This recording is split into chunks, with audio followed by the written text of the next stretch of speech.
Hi, everybody. Let's not talk about the husband. We're back in the studios for the first time.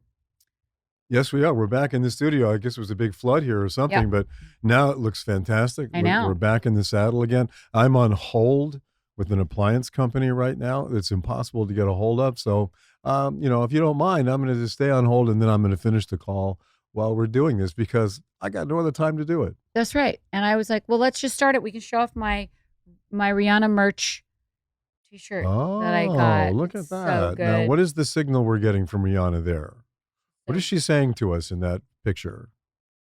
She's the boss. She's just so cool. Well, there's more going on than I'm the boss. There's some kind of statement being made there. What is it? It's Rihanna. You can see it's Rihanna with her finger. It doesn't need to have any label to it. It just is. Oh, really? Rihanna. Okay. And I just got it, and I'm so excited about it. It's an exciting looking shirt. I love it. Yeah. It's merch. Also, Speaking of merch, I got merch now, and I've got 2 hats on the website. I guess it's on the Dear Media website, isn't it? Yeah. So you can get 2 trucker hats. Then there's this one. This has to go on the site. Own it, baby, in leopard. Oh, so this is not the trucker. This is just regular baseball hat. So you guys need to put this up on the site because I don't think we have yet. But how cute's that with a little leopard? But wait. The own it part kind of gets lost. Isn't own it isn't that the kind of crux of the matter? The own it part? Yeah, but I kind of like this. The babe with the baby in I like the font for the baby for sure. You think the own it should be bigger? I think the own it might. No, because I have another hat. Look. Okay. Well, I like the leopard. What is that leopard? I have this hat that's own it. I don't know. So if you wear both hats at the same time, they're going to get it. I'm okay with it. How can you wear 2 at once? You can't. You got to just You can deal carry with it. one around. You carry one hat. Anyway, merch. And we got t-shirts coming that say, it's couture, honey. Look at the tag. So, I mean, we're really rocking and rolling here with the merch. I like it. It's couture. And there's a TV commercial where they say it's couture, which is probably based on what you said. I mean, I think it is. Who knows? I think it's DirecTV. Right. And it's those 2 boys, ad. and they're like, they have fur wraps on and tank tops. And they literally go, it's couture. And the other one goes, oh, I was going to say that. It's couture. Well, that's probably inspired by Lisa Rinna. Okay. Maybe. All right. Could be. So what's happening? You know what's happening is my sauce is on the shelves at Gelson's, and you've seen it. Well, I've not been to Gelson's to see it yet, but you've seen it. What does it look like? It's so cool because, I shop at Gelson's. I know It's that. my store. I'm aware. And so it's on the shelf with the sauces. It's on the top shelf. That's because it's pretty pricey. But it's expensive, but it's really, really, really good. So, I mean, and at the beginning, when you first start a business, before you have scale, things cost a little bit more. But the price is going to come down. How do you figure that? How does that work? Because the more you make, the price comes down. So when you scale it up, see, right now we're only making little batches. You make little batches, but the more people want it, the more batches we make, the price comes down, and then pretty soon it'll never be free, but it'll be a lot very cheaper. Exciting, though. Yeah. I mean, to go into your major supermarket and look up and see your husband's sauce, I have to say it was pretty darn cool. You know how hard it is to get an item on a grocery store shelf? I think so. I mean, think it sounds impossible. Big deal. Yeah. And not only are you in all the Gelson's, you're in Jade's Market at the Glen Center. That's true. Which is our favorite little spot. So that's very cool. So if you live up there, you can go to Jade's. And we just got on Amazon Prime yesterday. So now you can go to Amazon, you can buy it on Amazon Prime, and there's no shipping charge. So free shipping. If Amazon you want to order it Prime. on Amazon Prime, free shipping. If you're a Prime member, so everybody run out and join Prime. Wow, we are just pushing our stuff today. You got your merch and my merch. And Rihanna's merch. What else do we have to push? Okay. Oh, we have the show that we saw last night to push. Well, that was a really interesting show. We saw, what's the name of it? Pluribus. Okay. Apple TV Pluribus. Vince Gilligan. Okay, so and Vince Gilligan, he did Breaking Bad, he did Better Call Saul, and I'm a huge fan of Vince Gilligan's, not only because he does amazing television, but also because he named the law firm in Breaking Bad and Better Call Saul Hamlin and Hamlin. That's right. So, and I went up to him one time and I said, "Hey, man, what's up with that?" And he goes, "Well, yeah, I named it after you." I said, "Well, but Vince, I love the fact that you named a law firm after me, but how about naming a character, having me play a character Well, on your show? there is that. That Yeah. would be more fun. Yeah, I know. Like, hire me and hire me. I'm available. Yeah, but it's still cool to have it be called Hamlin. Yeah, no, and very Hamlin. happy about that. That's from your LA law days, I think. Oh, absolutely. I'm sure. Don't you think? The idea of me being a big time lawyer on that show probably inspired Vince to do that. I don't know, but anyway, I was very happy to see it, and it was very, very interesting to see his next project, which is called Pluribus, and we may know about the word pluribus. But talk about the origins of that, because you had to teach me that last night as we were sitting at the Directors Guild waiting for the show to come on. Right. I asked you what pluribus meant. We went to the premiere last night. Rhea Seehorn, who was also in Better Call Saul. That's the actress that stars in it. She carries the show and does a terrific job. And she's got to be very tired.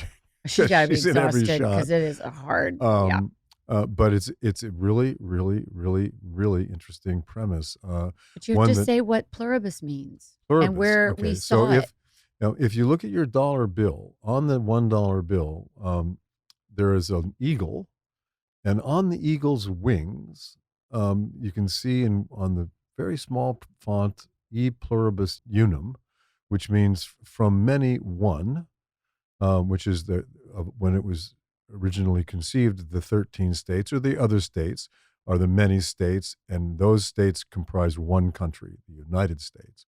So E pluribus unum means from many one, and then pluribus, which is the title of the show that we saw last night, basically it kind of is the same thing. Many people are one person. And that gives it a little bit of an award. I'm not going to give it away too much, but it's an amazing premise that it will blow your mind. Your mind. The theater was silent. You know how if you go to a Broadway show, people are coughing, they're fidgeting. I mean, there's stuff that goes on. You can always tell when you've got the audience, especially if you're up on stage. If you can hear the audience being totally quiet, you know you got them. And they had them last night. They had them. Not one person moved, not one person coughed. It was phenomenal. I was sitting next to Reba McEntire, no name dropping, but yes, Reba. I sat next to Reba. And I have to say, I was a little starstruck there for a second. It was Reba. And, she got quite an accent. Yeah. We were chatting. And then Carol Burnett comes and sits down. Carol fucking Burnett. Sorry, I had to say it like that. I mean, I have never seen Carol Burnett in person. She's one of my idols of all time. Well, when you go to a premiere like that, I mean, we could spend the next hour dropping names. Yes, we could. If we wanted to. Because pretty much. Better Call Saul was sitting in front of us. We were in the AMC section, and I mean, it was a loaded room. It was really cool. But Carol Burnett, guys, and really in great form and shape for, I think she's like 90, 91 or so. I don't speak for Carol myself. But I love Carol. She's really one of my idols. Growing up, I watched Carol Burnett show and the Sonny and Cher show. And those are the two shows that I think really Did they inspire you to do what you're doing? Inspired me, of course. Really? So you wanted to be Carol Burnett? Did you want to be a comedian? No, I don't think I ever thought of it that way. I just wanted to be that and do that and have that kind of joy. You wanted to be famous. And I just wanted to be famous. Yeah. I mean, that's the truth. Let's get down to the brown here. I just want to be famous. It's true. And so how does it feel now that you are? To be famous? Yeah. It feels great. Really? Oh, yeah. It What feels feels fantastic. great about it? What's the best thing about it? Well, the best thing about it is I wanted to do it and I did it. You know what I mean? Okay. I think that's the best thing. You manifested fame. I wanted to be famous and I became famous. And I've spent or my whole infamous, career, whichever way you want to look at it. Well, I mean, you are both. You're famous and infamous. And I think that's a good way to be. If you're going to be famous, why not be both, because then nobody can really pin you down. Why not? Why can't they pin you down? Because they don't know whether whether your fame is, look, you're asking too many questions. Okay. But I've spent my whole career trying not to be famous. I know. That's why it's such an interesting dynamic that not only are we together, but the fact that we want totally different things. Well, I mean, fame has really good qualities. I think one of the best qualities is you can always get a table at a really crowded restaurant. That seems to be the biggest perk that I can think of. And also the great thing about it is when somebody comes up and asks you for an autograph or something and you give it to them, it makes them really happy. So you can make somebody happy in the moment. Right. So now it's more like selfies. They want selfies. They don't want an autograph anymore. They I don't want think selfies. I've given an autograph in a very long time. We do that on pictures now. You sign pictures. Oh, well, those are guys selling them though. So I know more than that's likely. really that they're selling those pictures. But it's an interesting dynamic that I try to keep my head down and as anonymous as possible. And you love the whole fame thing, but there's got to be something else about it that you love. I like the creativity of it. Yeah. Not just because fame is why do you become famous? It's because of what you're doing. And I love to be creative and I love to express myself. I love to work as an actor. I love to express myself through fashion. That's why I love Instagram and TikTok so much, because I can incubate it and do whatever I freaking want. And that's why I like it. Sometimes it gets me into trouble. Sometimes it goes viral. Sometimes it brings people joy. I get to do it. And it gets to be seen because people are interested in what you do. And they wouldn't be if you weren't famous. So the fame gives you the platform. That's right. And then I can do good with it. I can, promote your sauce. I can give back. I can promote charities. I mean, there's a lot of things. We use our platform. And I do once use you're my famous platform. like that. You have to, I think. Yeah, and we get a lot of shit for it. We get a lot of shit for when we're activists as actors. But we also get props. When we walked into the premiere last night and that woman who was helping us through had said to me, "Oh, I follow you because I really like how you stand up and speak your mind and express yourself." And I was like, good. Yeah. Well, see, it's working. Whatever you're doing is working. Listen, I had a moment there for a while, and I'll be honest about it, when I was on Housewives, where I became quite reactionary for a year or two. Could have been more. Is this the last couple of years you're talking about? Yeah, the last couple of years on Housewives, I became quite reactionary on Instagram, and that didn't really serve me at all. Well, whatever happened in the last couple of years on that show, whether it served you or not, it was rough going. I mean, it was a little bit like you had to walk through fire for a couple of years there, especially the last year. Last year's horrible. You were walking on hot coals most of the time. Yeah. It's so interesting because I'm in therapy and I am literally breaking it down right now. I am breaking that down so that I can really process it and see what I did and how I created it and what happened. And it's very valuable. You're going to deconstruct the last year of... Oh, we already have, really? Basically. Yeah. And what have you found out? I mean, is it... tell me. This is fascinating. It is quite fascinating. I mean, it's our opinion, or it's my opinion, speaking with my therapist about it, and everybody would have an opinion about it. But I'll go back a little bit. I've done this Crown Royal chocolate campaign for the last month that has been really fun. Right. Chocolate whiskey? It's really good. Okay. I'm not kidding. At first I was like, chocolate whiskey? Okay. And of course I'm like, all right, I'll do it. Sounds good to me. Well, chocolate has some antioxidant properties, doesn't it? So is whiskey now like a healthy thing to drink? Listen, I feel sometimes I need to eat chocolate and it elevates my serotonin and my mood. So I thought, why not, right? It's delicious. It really is. And we have these two different drinks that they came up with. And I was like, cool. One had grapefruit juice in it and one has Coke. Coca-Cola? Coca-Cola and cherries or something. And they are delicious. They're delicious. I mean, it's kind of like an old fashioned. Kind of sweet on the sweet side? Well, the cherry Coke one is, and the grapefruit one is really good because it's a Paloma. Mm-hmm. And it tastes a little, sour. I have heard sweet. this. I have heard that in Asia, for example, there are some cultures that mix Coca-Cola with wine. They do? I've heard this. If anybody out there has ever heard this as well, I've heard this which sounds very odd to me, but maybe it's true, maybe it's not. I don't know. Sounds very odd. But again, I didn't know that. I didn't think chocolate and grapefruit would go together. It's delish. So anyway, we had a party for the brand and for the Crown Royal chocolate. And long story short, it was a cute, afternoon cocktail party, as one does in Hollywood. Of course. And somebody that is a big fan of the show and follows it and does impersonations of us. His name's Luigi, and he does these really funny impersonations of us on TikTok. All the different housewives from all different cities. So he came up to me, and he was lovely, and he was having a conversation with me about that last year. And he said, I have a philosophy about what happened to you. I said, okay, what is it? I haven't heard this. He said, I really feel that the reason why you stood out the way you did and people thought you were so crazy is because nobody else was doing anything. Like you were carrying the whole show on your back, of course. Well, I remember this. I remember that the production would come to the people and sometimes to you and say, something's got to happen here. Nothing's happening. Something's got to happen. And you would always pick up that mantle and run with it, and nobody else would. Well, especially that year, I guess. Yeah.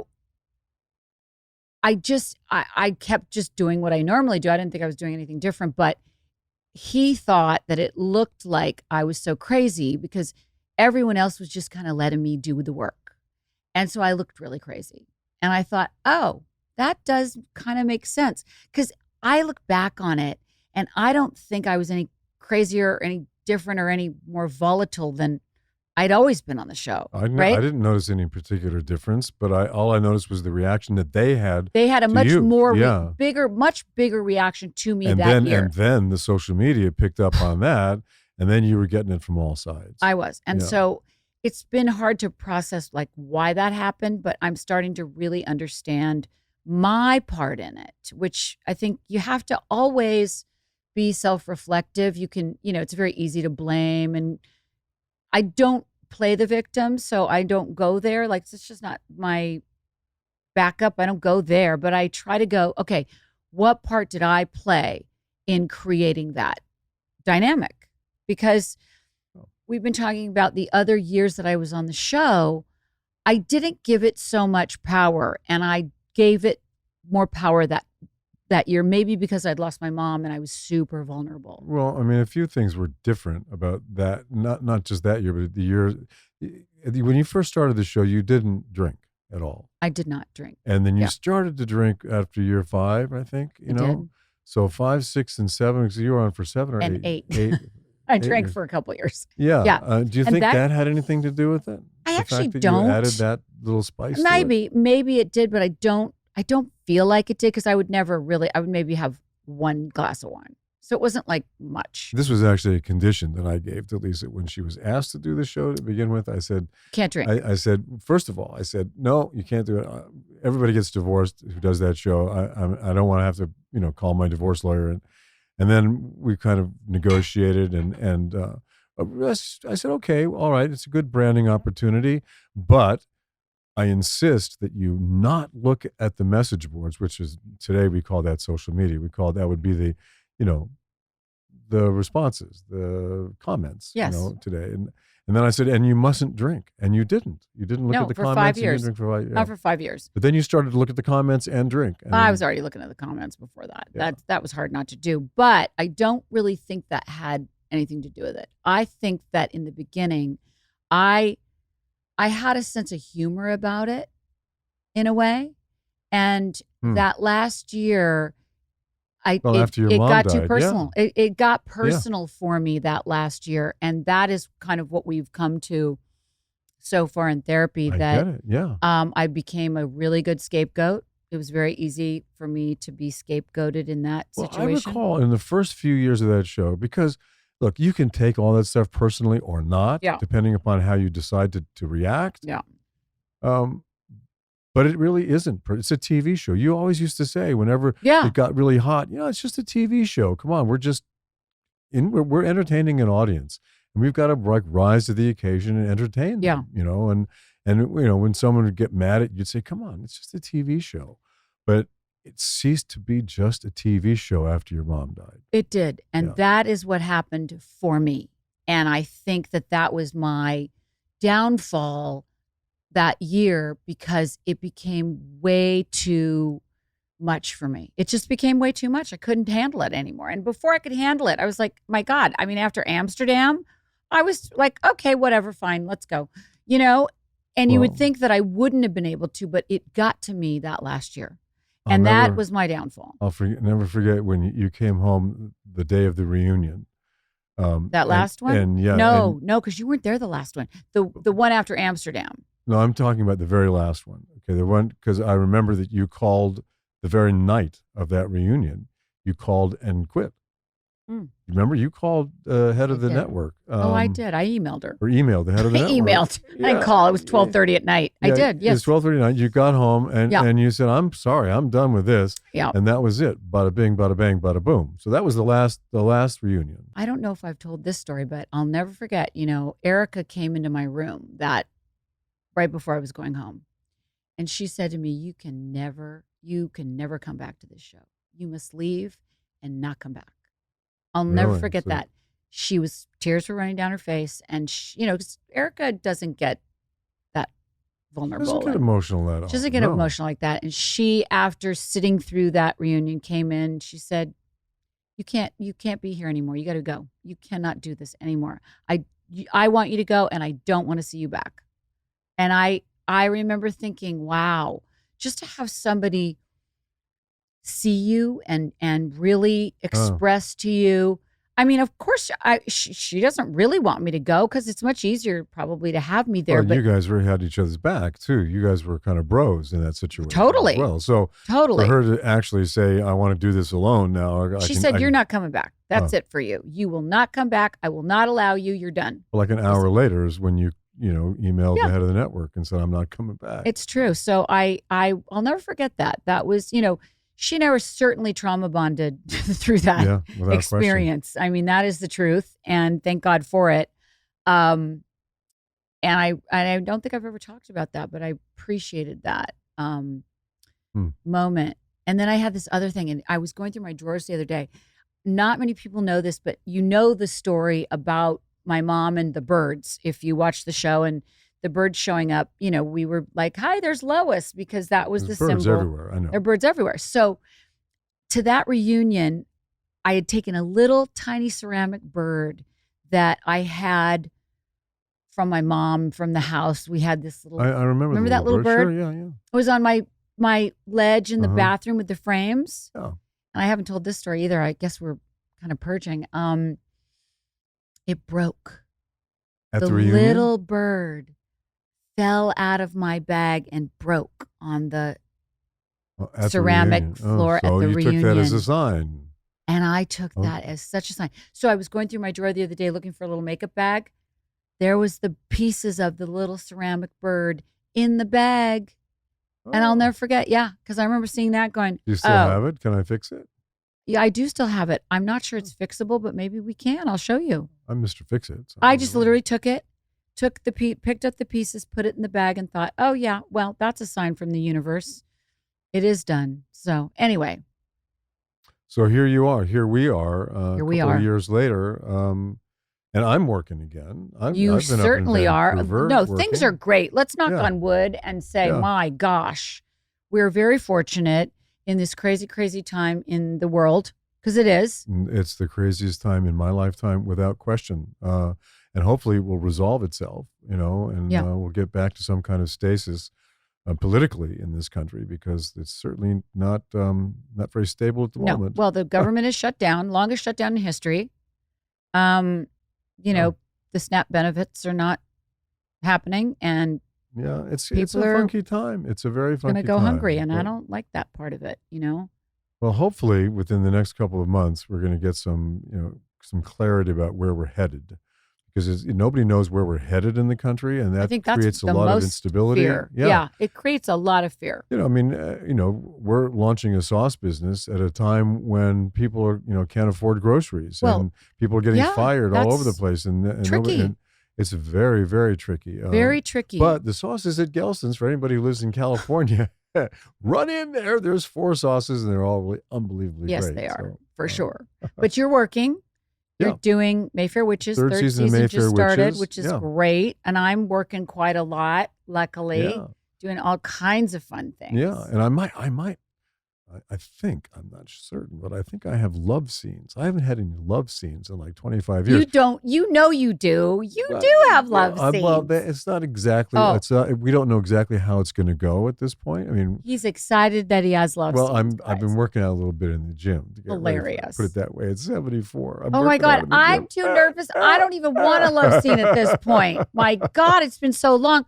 You know, on Days of Our Lives, I had a love scene every other freaking day. I remember that. I remember. Well, that's what soaps are all about. Jesus soaps are all about Louises. sex. I mean, steamy sex, and yeah. I was in my underwear all the time. That's I was right. in my underwear all the time on Melrose. One day on Melrose, I kissed Jack Wagner and who played Michael? Thomas Calabro within the same hour. Oh. I had one scene with Jack, made out with him. Then I had a scene with Thomas Calabro, made out with him. You slut. Total freaking oh my God. slut. Yeah. I'll never forget that. That was pretty trippy. That's right up there with, oh man. So it's been a while for me to have a love scene. I would be like, oh God, please. But I did have a love scene. Remember, I had a love scene on Shameless, which was what, 15 years ago? Tell that story. That's so good. I heard you talking about that last night. That is the last love scene I've done in my career. Well, I used to do them all the time when I was younger, but I'll never forget on Shameless, it was not with a girl. He was 17 and something when the scene was conceived, where I was in bed with this young boy. I guess I was playing a pedophile. We had to wait for his 18th birthday. Oh my to shoot God. the scene, or it would have been considered child. Oh my God. But I was as naked as I've ever been. It's a great scene because you see both of your butts. I remember that. It is so creepy as your wife to like watch that, but I also was like, wow, it's impressive as an actor to see that. You know, what? My butt. Well, I mean, well, it was my 65-year-old butt, or something like that. Exactly. Right? I'm Who impressed. wants to see that? Well, it looked good. Well, and so now I'm 10 years, some odd years have gone by, so I'm a bit older now, and I'm going to be doing another one, this time with a female. I'm happy for you. I have seen you do it with so many people. Boys and girls, right? I've seen both. Yeah. I don't get jealous. I'm fascinated by it, kind of, too. You're like, oh. Well, because I know what goes into it, and there's nothing sexy about a love scene. No, there's nothing sexy. I mean, you've got 10, 15, 20 people in the room. And now they have an intimacy coordinator. Now, all the love scenes I've done in the past, I guess the business finally got around to it was the whole Me Too thing. Movement. Yeah. So they wanted, now there's an intermediary. There's somebody who like monitors how you do the love scene. And I guess.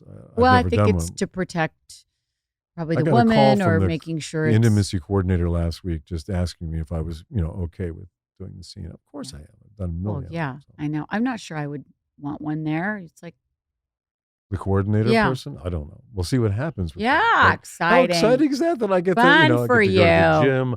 I get to, put on a little muscle. Woohoo! You get to have sexy time on camera. Yeah, in my 70s.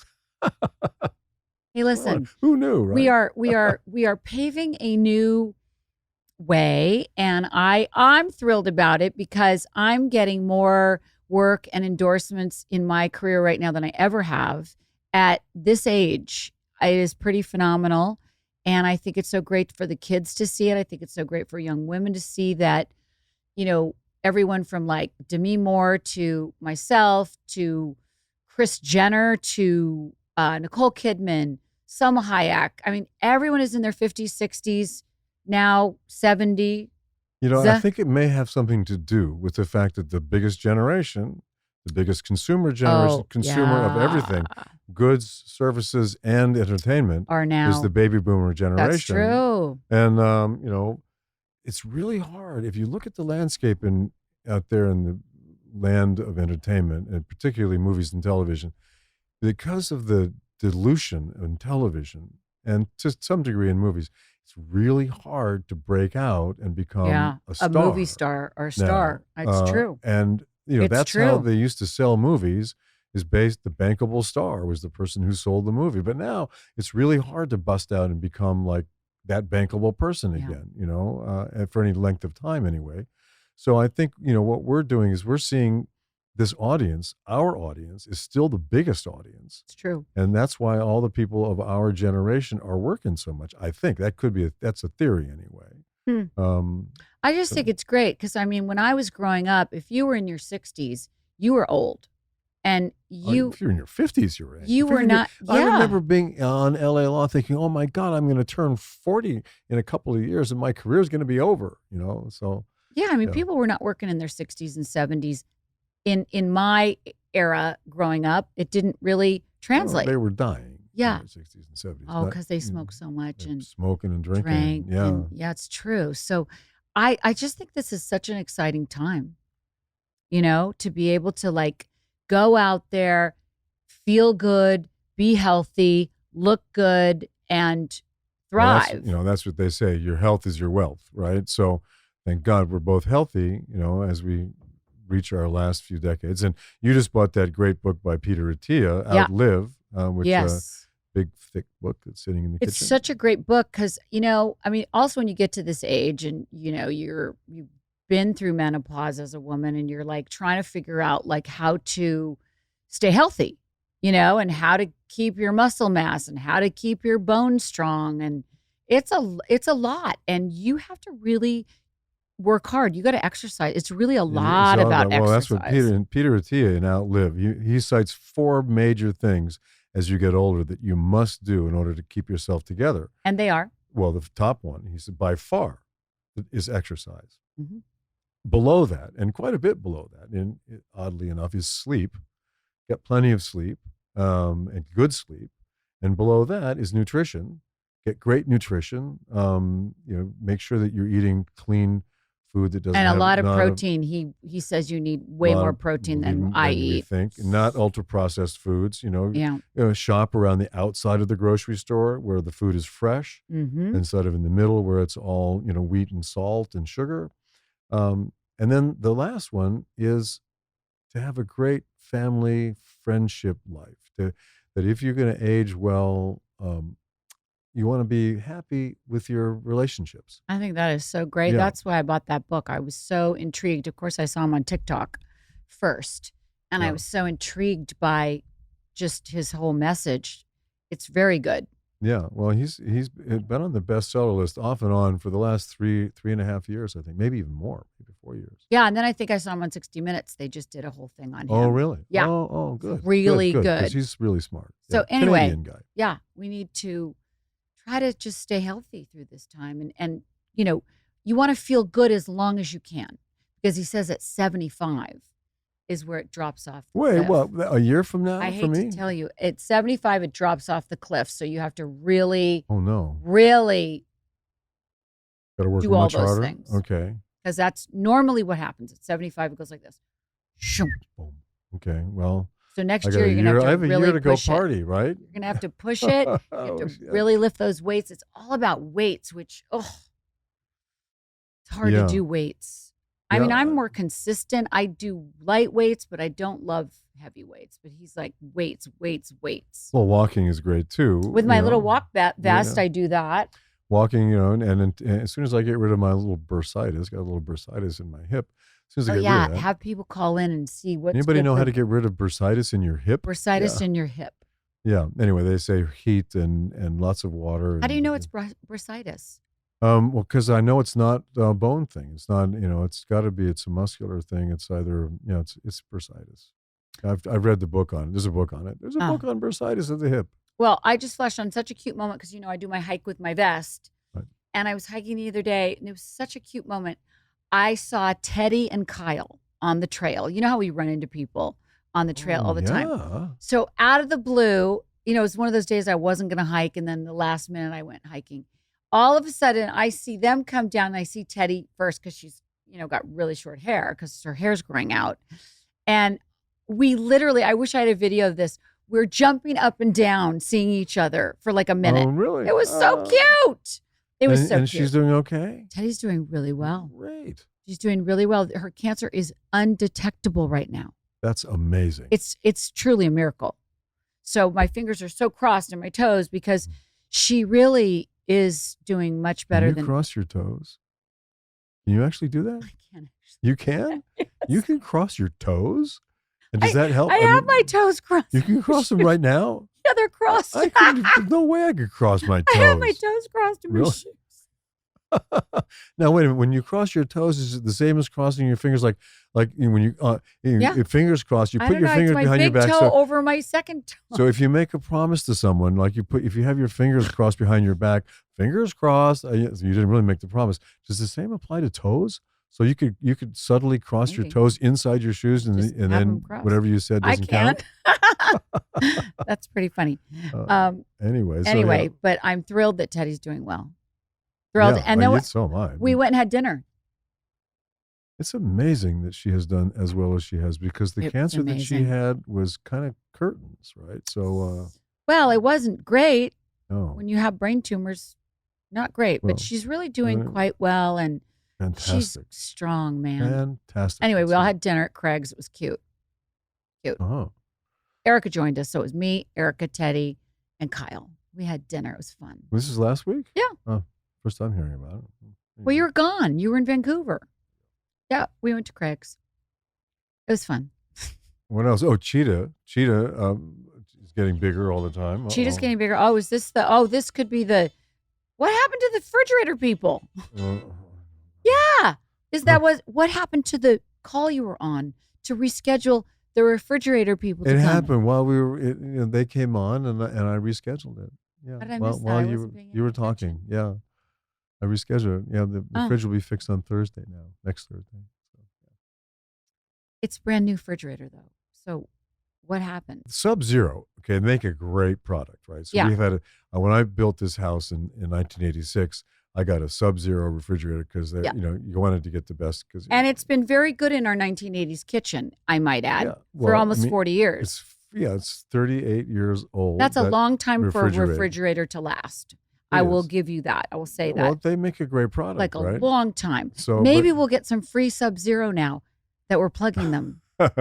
Well, that refrigerator is not cheap. No, it's not. And so we got a new one, and maybe it'll last another 35 years, this one.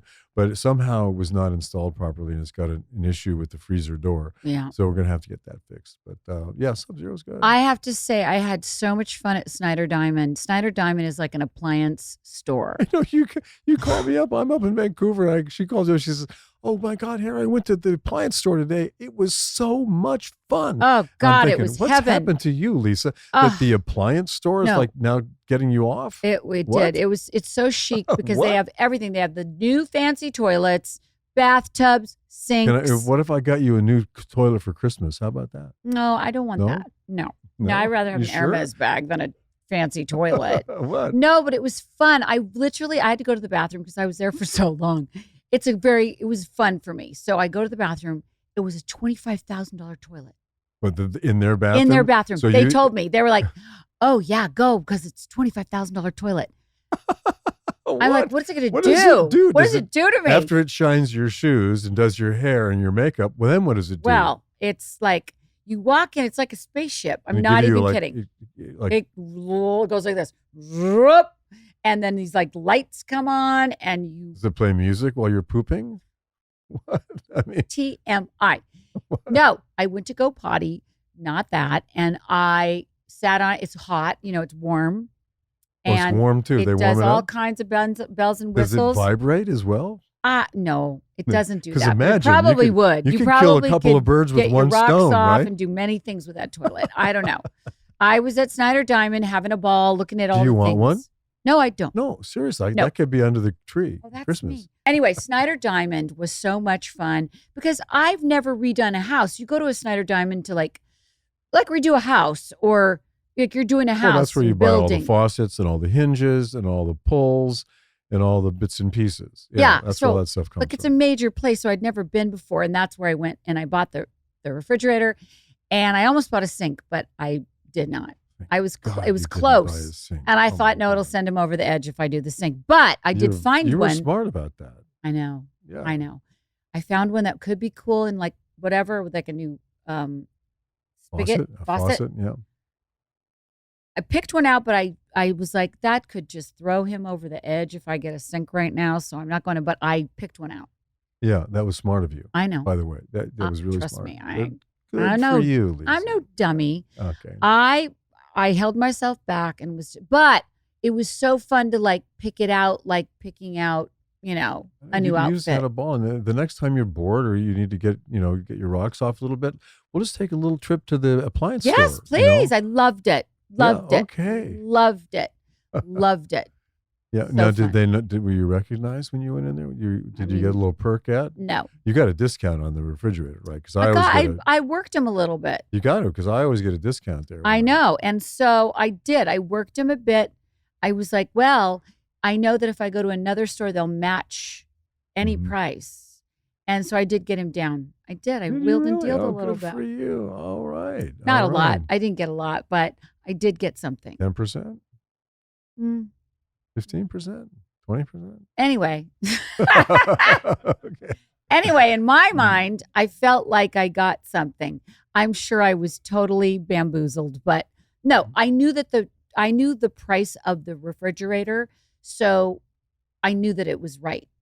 Well, that's because we'd already talked about that. Retail price. It was suggested, so I got him to go down. Good for you. Because installation is expensive, so kind of got that taken care of. Well, that's what we're going to have. I think it was the installation that caused the problem. I don't know whether we have a problem. Those boys did a nice job. I watched the whole thing, and it was very hard to bring that fridge in there. I'm sure it was. That's why the floor got scratched. There you go. Anyway, thank you very much. Anyway, that was fun. For checking in one more time to Let's Not Talk About Me. That's right. Bye.